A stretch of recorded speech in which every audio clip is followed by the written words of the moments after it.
벌써 한 해의 마지막 주일을 맞게 되었습니다. 눈이 많이 와가지고 어제 우리 교역자들 또 장로님 또 우리 청년들이 교회 앞마당에 눈을 쓰느라고 애를 많이 썼는데 아무래도 날씨가 좀 포근해서 어려운 중에서도 이렇게 교회 잘 나오신 줄 압니다. 감사하게 생각합니다. 지난 한 해를 돌이켜보면은 정말 그 문자대로 다사다난했던 그런 한 해였던 것 같습니다. 한 해 동안 여러 가지 일들이 여러분들의 일상에 있으셨을 텐데 수고 많이 하셨습니다. 하지만 국제적으로 러시아, 우크라이나 또 이스라엘, 하마스 이 전쟁에 끝날 기미가 보이지도 않고 특별히 지난주 일에는 충격적인 이런 소식들 또 기생충의 배우 이선균 배우의 죽음을 비롯한 가슴 아픈 소식들을 우리가 들으면서 이 마지막 주간들을 보내게 되었습니다.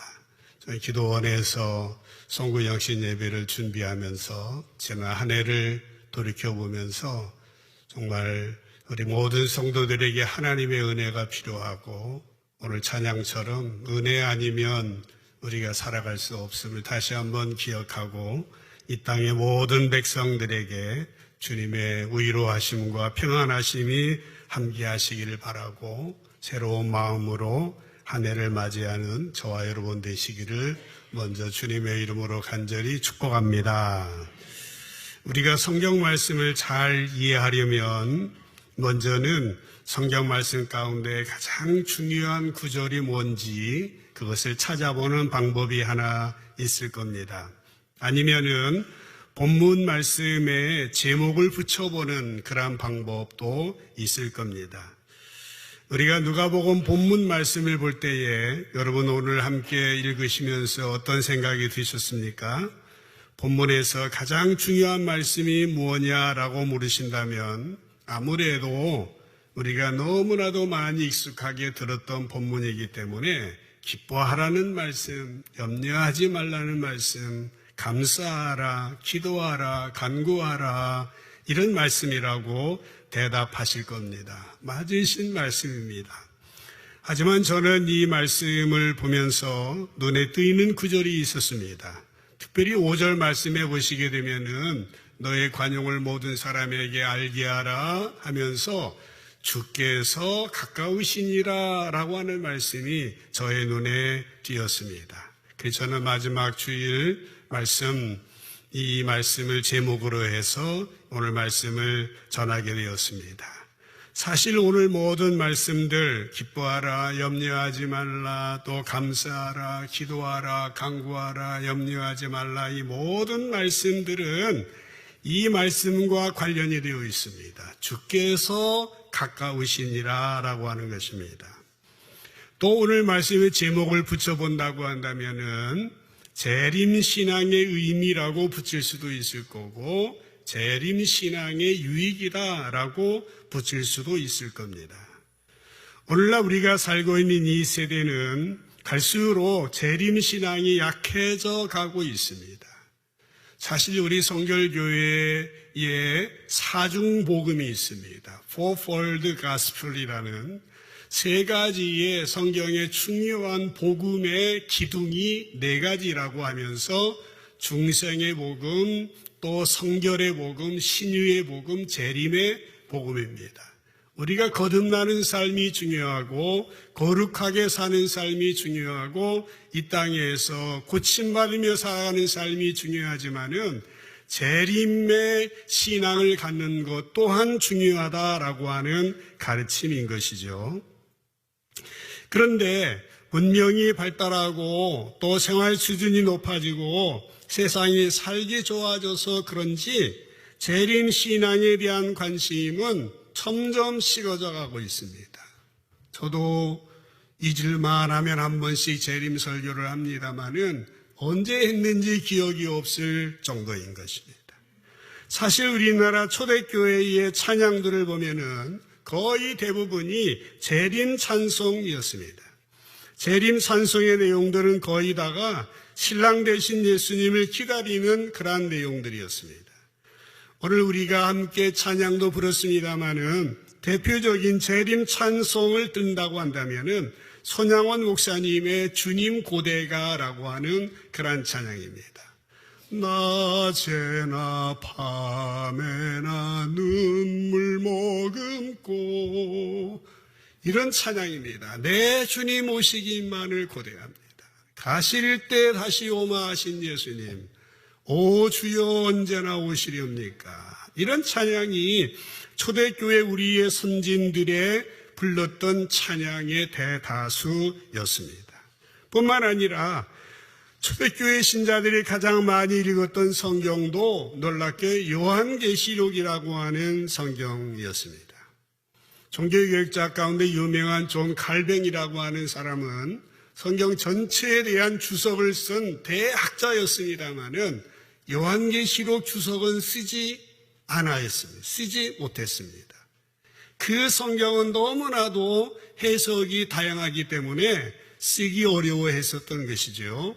근데 우리 한국교회에 이 초기 목사님들, 부흥사님들, 이 요한계시록 강해, 요한계시록 부흥회가 얼마나 많이 있었는지 그 정도로 이 재림신앙에 대한 관심이 많았었고, 대표적으로 주기철 목사님 같은 분은 평생의 요한계시록을 12,000번 읽었다라고 전해질 정도였습니다. 요한계시록 마지막 22장 20절 21절 마지막 말씀인데 이렇게 끝납니다. 이것들을 증거하신 이가 이르시되 내가 진실로 속히 오리라 하시거늘 아멘. 주 예수의 오시옵소서. 마라나다. 주 예수의 오시옵소서. 그 다음 21절에 보면은 주 예수의 은혜가 모든 자들에게 있을지어다 아멘 하면서 이제 성경이 마무리되어지고 있는 것입니다. 여러분, 신약 성경이 복음서, 사도행전, 서신서, 요한계시록으로 구성이 되어 있습니다마는 성경 속에서 복음서가 먼저 써진 것 같습니까? 서신서가 먼저 써진 것 같습니까? 이미 많은 분들이 아실 겁니다. 복음서보다 서신서가 먼저 쓰여졌습니다. 바울 서신 가운데 고린도전서는 주후 55년경에 사도 바울의 3차 전도여행 시에 쓴 걸로 알려졌는데, 그러니까 복음서보다도 훨씬 이전에 기록된 책입니다. 그 말은 초대교회 분위기가 그 책에 생생하게 기록되어 있을 거다라고 하는 겁니다. 고린도전서 16장 22절에 보면은 만일 누구든지 주를 사랑하지 아니하면 저주를 받을지어다 하면서 우리 주여 오시옵소서라고 기록이 되어 있습니다. 무슨 말입니까? 주님께서 곧 오실 터인데 어떻게 주님을 사랑하지 않을 수 있습니까? 라고 하는 말입니다. 주님께서 오시면 그런 사람은 모두 심판을 받고 저주를 받을 터인데 어떻게 그런 생활을 계속할 수 있겠습니까? 주님을 사랑하지 아니하면 저주를 받을 거다라고 당시 초대교회 성도들은 생각했던 것 같습니다. 이것이 초대교회 성도들의 분위기였던 것이죠. 오늘 본문으로 읽었던 빌립보서는 물론 고린도전서보다는 조금 늦게 주후 62년에서 63년경에 집필된 것으로 알려져 있습니다. 그러니까 고린도전서보다도 5년 내지 7년 후에 바울의 옥중에서 기록한 에베소, 빌립보, 골로새, 빌레몬서, 옥중서신과 함께 이 한 책이 이 빌립보서인데, 빌립보서의 별명이 있죠. 빌립보서는 기쁨의 서신이라고 하는 별명을 가지고 있습니다. 이 편지 가운데는 기쁨이라는 단어가 많이 등장합니다. 사람들은 놀랍니다. 어떻게 감옥에 있으면서 기뻐하라고 하는 편지를 할 수 있었는가라고 하는 것입니다. 사랑하는 여러분, 이 사도 바울은 어떤 믿음을 가지고 있었길래 이런 메시지, 이런 편지가 가능했겠습니까? 사실 그는 그 비결에 대하여서 빌립보서 4장 11절 12절에서 말하였습니다. 내가 궁핍함으로 말하는 게 아니라 어떠한 형편에든지 나는 자족하기를 배웠는데 내가 비천에 처할 줄도 알고 풍부에 처할 줄도 알아 모든 일에 곧 배부름, 배고픔, 풍부, 궁핍에도 처할 줄 아는 일체의 비결을 배웠노라 라고 그렇게 고백한 적이 있어요. 그가 배웠던 일체의 비결은 과연 무엇이었겠습니까? 그것은 바로 아멘 주 예수여 어서 오시옵소서라고 하는 마라나다의 신앙이었습니다. 그는 감옥 속에 있으면서도 절망하지 않을 수 있었던 것은 바로 마라나다의 신앙이었습니다. 그가 가지고 있었던 믿음의 비밀은 다른 것이 아닙니다. 바로 마라나다의 신앙이었습니다. 다시 오늘 본문 5절 마지막에 주께서 가까우시니라 라고 하는 말을 빼놓고는 본문을 이해할 수도 없고 사도 바울의 신앙도 이해할 수 없는 것입니다. 마라나다의 신앙은 사도 바울의 신앙의 버팀목이었고 이 신앙이 있었기 때문에 그는 감옥에서도 인내할 수 있었고 기다릴 수 있었고 절망하지 아니할 수 있었고 도리어 기뻐하라고 권면하며 편지할 수 있었다라고 하는 것입니다. 여러분 한번 상상해 보십시오. 감옥 생활을 하신 분은 없으실 겁니다만은 우리가 상상을 할 수 있겠습니다. 감옥에서 제일 견딜 수 없는 것이 무엇이겠습니까? 재판 결과가 어떻게 될까? 물론 관심이 있었겠죠. 처음에는 그럴 수 있겠죠. 그러나 시간이 지나면서 이제 이 감옥에 들어있는 사람의 마음 가운데는 사람들의 마음속에 찾아오는 것은 외로움이라고 그렇게 말합니다. 그래서 사람들이 면회를 하고 사람들이 찾아가게 되면 그렇게 고마워하고 그렇게 반가워한다고 그래요. 처음에 사실 사도 바울 주변에는 사람들이 많이 있었습니다. 그러나 시간이 지나가면서 사람들이 점점 떠나가게 돼요.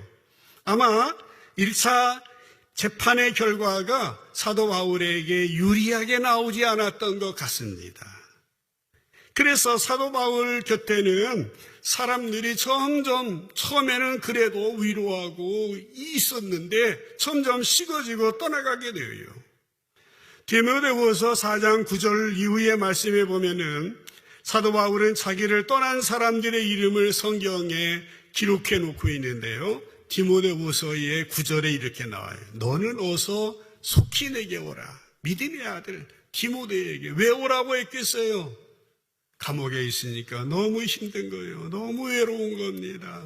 너무 홀로 떨어져 있으니까 마음이 답답한 거예요. 너는 어서 속히 내게로 오라.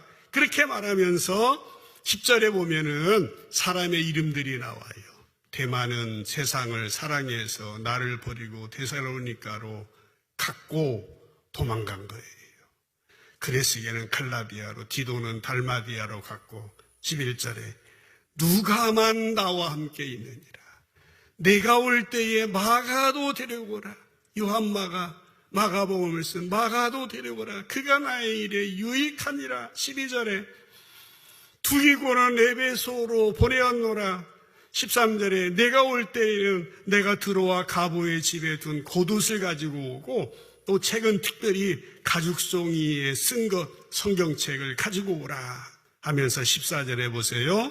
구리 세공업자 알렉산더가 내게 해를 많이 편씀에 주께서 그 행한 대로 그에게 갚으시리니 15절 너도 그를 주의하라. 그가 우리 말을 심히 대적하였느니라. 그렇게 말하고 있습니다.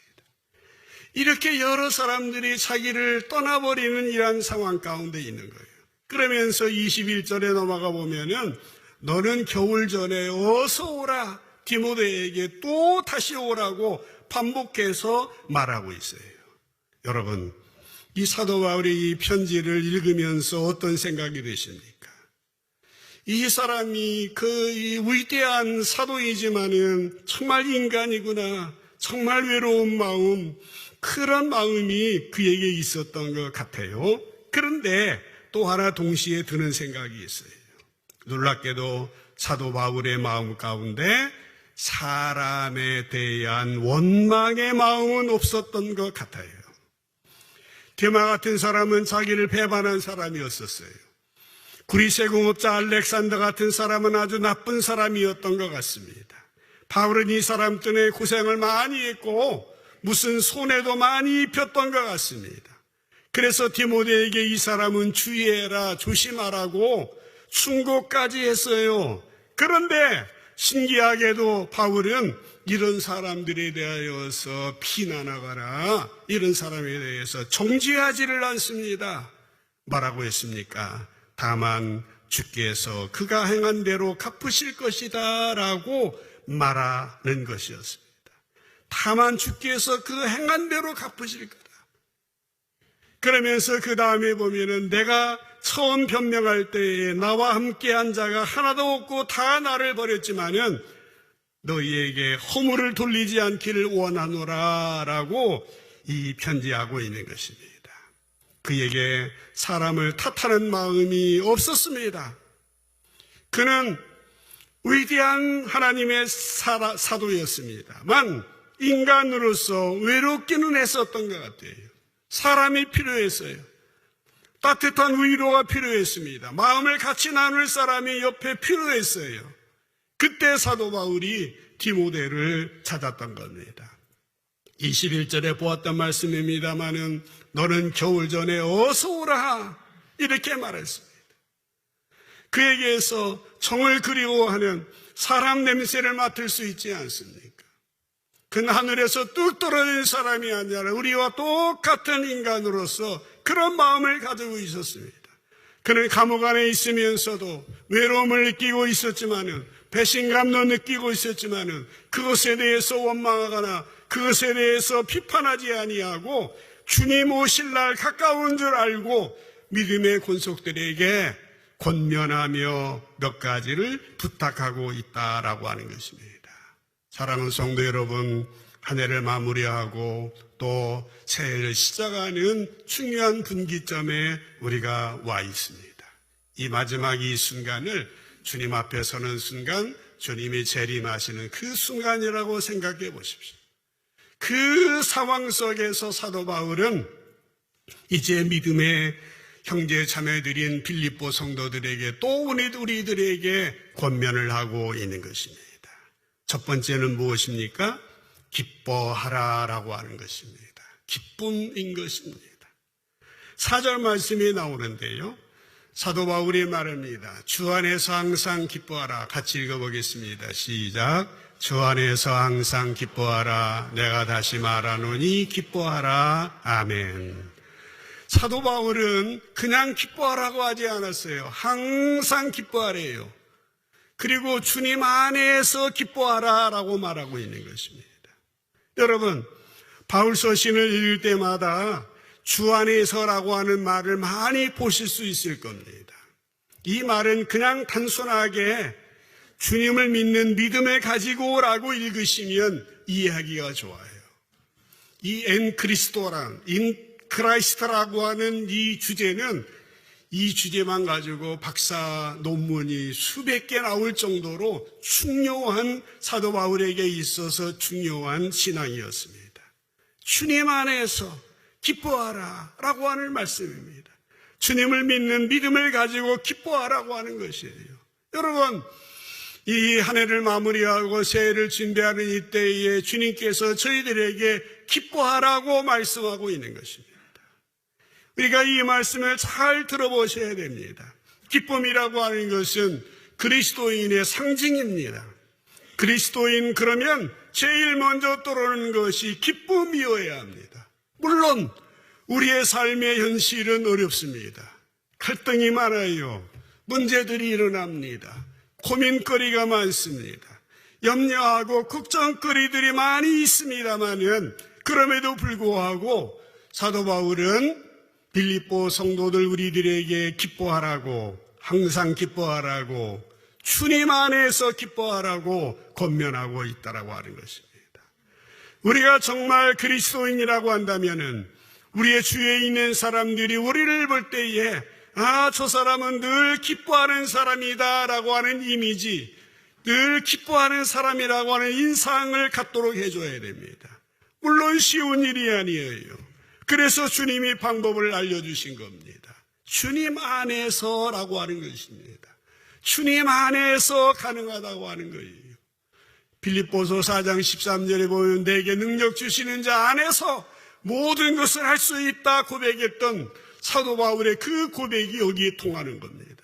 주님 안에서, 주님의 인맥 가운데, 주님의 지혜로, 주님의 능력으로, 주님의 마음을 품고 주님을 믿는 믿음 안에 있게 되어졌을 때에 감옥 안에서도 기뻐하는 삶을 살아갈 수 있었고, 감옥 안에 있으면서도 기뻐하라고 권면할 수 있었던 것이에요.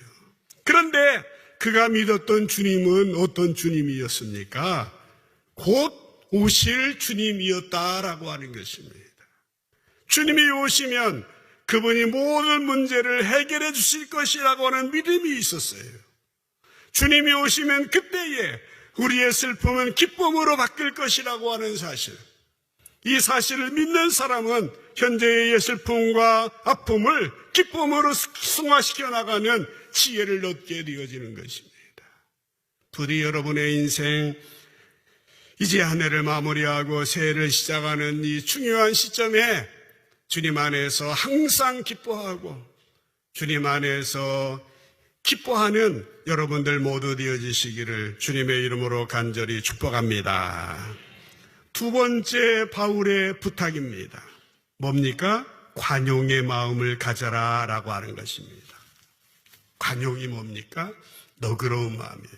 넓은 마음입니다. 톨러런스, 톨레랑스.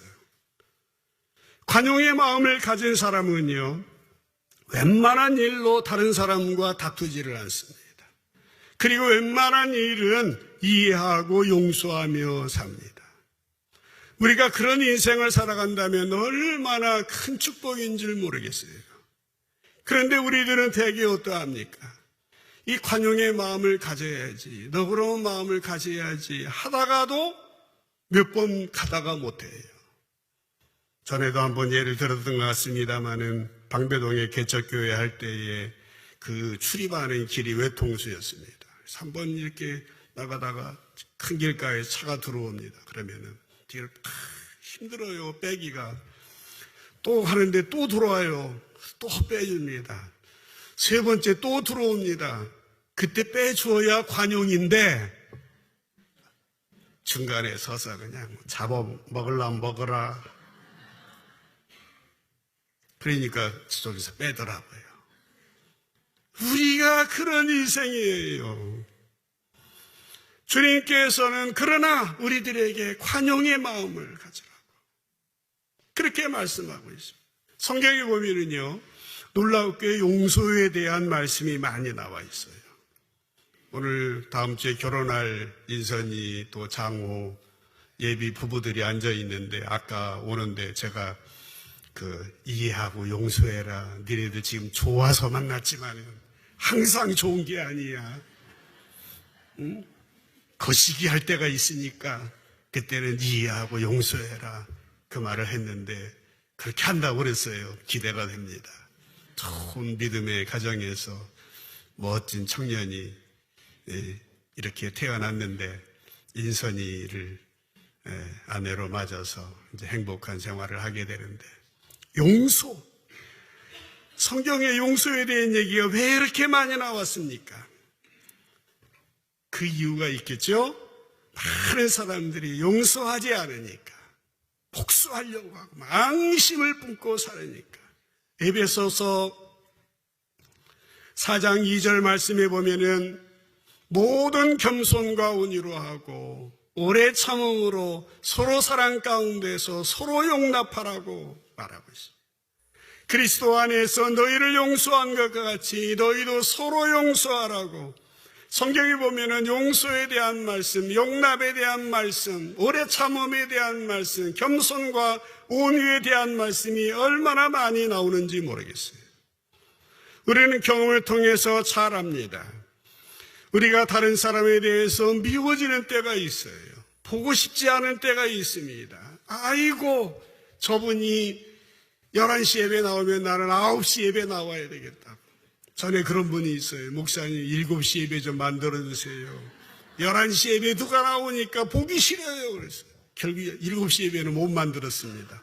그분이 못 나오더라고요. 우리는 경험을 통해서 자랍니다. 다른 사람이 미울 때 죽도록 보기 싫을 때가 있어요. 내 남편일 수도 있고 내 아내일 수도 있어요. 그런데요, 우리가 이렇게 미워할 때에 사실은 나 자신이 불행해지는 거예요. 다른 사람을 미워할 때에 내가 손해보는 거예요. 영적으로 손해보고 육체적으로 손해보는 거예요. 그 사실에 대해서 우리가 놓치는 경우들이 많아요. 근데 오늘 사도 바울은 아까 디모데후서 4장을 보았습니다마는 자기를 배반하고 돌아간 사람들, 자기에게 손해를 끼친 사람에 대하여서 원망하지 않았습니다. 여러분, 어떻게 이런 마음이 가능합니까? 그 사람에 대한 판단을 주님께 맡겼다라고 하는 것입니다. 디모데후서 4장 14절 말씀 볼까요? 그리스 공업자 알렉산더가 내게 해를 많이 폈는데 하면서 주께서부터 시작, 주께서 그 행한 대로 그에게 갚으시리니 아멘. 내가 갚는 게 아니에요. 내가 원수 맺는 복수하는 게 아니에요. 주님이 그 행한 대로 갚으시리니 라고 하는 것입니다. 그런데 그 주님은 어떤 주님입니까? 다시 오실 주님인 거예요. 그 주님 때문에 관용하라고, 너그러움 가음 가지라고 주님이 말씀하고 있습니다. 기뻐하라, 관용하라. 세 번째로는 마음의 평강을 누리기를 부탁하고 있어요. 기뻐한다, 관용하고 너그럽다. 정말 중요한 거예요. 내 마음의 평강 중요합니다. 7절 말씀을 보시죠. 7절에 보면 그리하면 모든 지각에 뛰어난 하나님의 평강이 그리스도 예수 안에서 너희 마음과 생각을 지키시리라 라고 말씀을 하고 있습니다. 염려하고 근심하고 불안하며 초조한 것은 보통 사람들의 삶입니다. 그러나 예수님께서는 마태복음 6장 32절에서 이렇게 사는 것은 이방인들이 살아가는 삶이다라고 말씀하고 있어요. 이방인들이 구하는 것이다. 또 6장 25절에 보면은 목숨이 음식보다 중하지 아니하며 몸이 의복보다 중하지 아니하냐라고 그렇게 질문하고 있는 것입니다. 그렇습니다. 하나님께서는 우리의 인생의 가장 중요한 우리의 생명 자체를 주관하시는 분이에요. 그렇다면 하나님께서 생명을 유지하는 데 필요한 것들을 우리에게 공급해 주시지 않겠습니까? 바로 이런 믿음이 바로 귀한 믿음인 것입니다. 이 믿음, 주님 안에서 다시 오실 그 주님을 바라보면서 기뻐하며 너그러운 마음을 가지며 평강을 누리라라고 하는 것입니다. 물론 우리 인간이기 때문에 늘 아쉬워하고 또 부족하고 모자란 상태에 있습니다. 믿는 신자라고 할지라도 늘 차고 넘치는 것은 아니에요. 다른 사람이 볼 때에 구차하게 볼 수도 있고 불쌍하게 보일 수도 있습니다. 그러나 우리는 어떤 마음을 가져야 됩니까? 주님이 다시 오신다라고 하는 그런 믿음을 가지고 주님이 오시면 더 이상 가난한 것이 문제가 아니고 부족한 것이 문제가 아니고 불안하거나 조바심을 내거나 초조할 필요가 없다라는 것입니다. 이런 믿음을 가지면 어느새 마음의 평강이 오는 것입니다. 모든 지각에 뛰어난 하나님의 평강이 너희 마음과 생각을 지키시리라. 여러분이 어떤 육체의 문제나 물질의 문제나 자녀 문제나 관계의 문제 가운데 불안한 마음이 있습니까? 정말 주님 안에서 주님 하나님의 평강이 여러분의 마음을 지켜주시고 여러분의 생각을 지켜주셔서 참 평안 샬롬의 삶을 누리는 여러분 되기를 주님의 이름으로 간절히 축복합니다. 마지막으로 사도 바울의 부탁입니다. 우리에게 긍정적인 삶을 살기를 원하고 있는 것입니다. 8절 말씀을 현대어 성경으로 보겠습니다. 형제들아, 이제 이 편지를 끝맺기 전에 한 가지 더 일러둘 말이 있습니다. 여러분의 생각을 참된 것과 선한 것과 옳은 것에 단단히 메어 두십시오. 참된 것, 선한 것, 옳은 것에 단단히 메어두라. 순수하고 사랑스러운 것을 생각하고 다른 사람의 아름다움고 좋은 점을 보도록 하십시오. 하나님께 찬양과 기쁨을 드리는 일만 생각하십시오 라고 권면하며 이 편지를 마무리하고 있는 것입니다. 여러분, 누군가가 그런 말을 했어요. 우리가 사는 세상은 서로 사랑하면서 살아도 모자란 세상이라고 그렇게 말했어요. 사실 우리의 인생은 긴 것 같지만 짧습니다. 그런데 왜 그렇게 싸우며 왜 그렇게 미워하며 살아가는지 모르겠습니다. 세상 사람들도 그런 생각을 가지고 있는데 주님의 재림을 기다리는 마라나다의 신앙을 가진 우리들은 어떻게 살아야 되겠습니까? 당연하지 않습니까? 주님 오실 날이 멀지 않습니다. 우리의 생이 그렇게 길지 않습니다. 우리의 인생 가운데 참된 것에, 선한 것에, 옳은 것에 우리의 인생을 사용해야 된다라고 하는 것입니다. 다른 사람을 판단하거나 비판하며 살아가지 말고 서로 사랑하며 서로 아름다운 것을 바라보면서 살아가야 하지 않겠습니까? 긍정적으로 생각하고 하나님의 일을 추진하고 하나님의 일에 우리 자신을 드려야 되지 않겠습니까? 여러분, 우리는 언젠가 주님 앞에 서게 될 날이 옵니다. 한 해가 시작된 지 얼마 안 된 것 같은데 벌써 마지막 날입니다. 오늘 밤이 되면 송구영신 예배를 드립니다. 언젠가 주님 앞에 설 날을 기억하면서 항상 주님 안에서 기뻐하고 모든 사람을 관용하며 감사하며 긍정적인 마음을 가지고 살아가야 됩니다. 그것이 나의 행복, 우리의 행복, 우리의 공동체의 행복이 되며 이 땅에 하나님의 뜻이 하늘에서 이루어진 것처럼 땅에서도 이루어지게 되어지는 것입니다.